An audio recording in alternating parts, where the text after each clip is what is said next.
lum ke gwer ke chiang jek rol ken sham yone ne kokin a keriktin konten ba ji del pin lugo jeno bright kot bi delat lugo jeno jin bi chon kel ko kunyal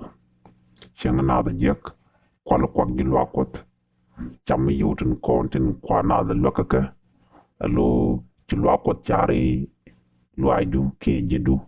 mi dene jek kwak da chala dano ba kam chan kana gai kamanden konatel chow men jone ke mende chow ken chikaliu meni chow ken chikaliu gwan kori ko dene ko kien de ko lo tek mo gwa churo ko lo loiten e chamne ke jin gwadu ba bar match mital pek ne me wi ro rit re jeng ku tato yene diala konten charo roin ke ching de jek te tut